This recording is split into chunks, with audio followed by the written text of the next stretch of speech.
আজকের ভিডিও হযরত ওমর রাদিয়াল্লাহু তাআলা এর জীবনের অবাক করা পরিবর্তন। যিনি একসময় ইসলাম ধ্বংস করার চেষ্টা করেছিলেন, তিনি পরে হয়ে গেলেন ইসলাম ধর্মের শক্তিশালী খলিফা। আজ শুনবো হযরত ওমর রাদিয়াল্লাহু তাআলার অবাক করা গল্প।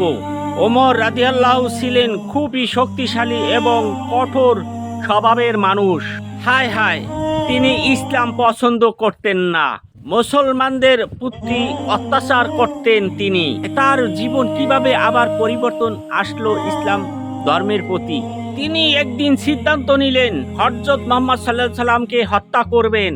পরে শুনতে পারলেন তার বোন ইসলাম ধর্ম গ্রহণ করেছেন।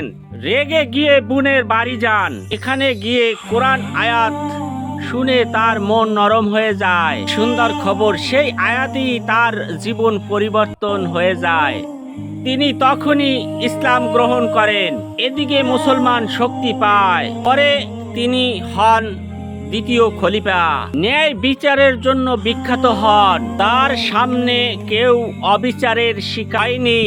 গল্প আমাদেরকে শিখায় সত্য একদিন হৃদয়কে বদলে দেয়। আমাদের উচিত সৎ পথে থাকা। আমি অনুরোধ করব সবাই যেন সৎ পথে থাকেন এবং সত্য কথা বলেন। আমার ভিডিওটা যদি ভালো লাগে একটু লাইক কমেন্ট শেয়ার করে দিবেন। সবার জন্য দোয়া করব যে ইসলামের আল্লাহর যে ইবাদতগুলো আমরা সঠিকভাবে পালন করি, সবার দিল এবং মন নরম করে দেয়, যেন সবাই যেন পালন করতে পারে। বলি আমিন।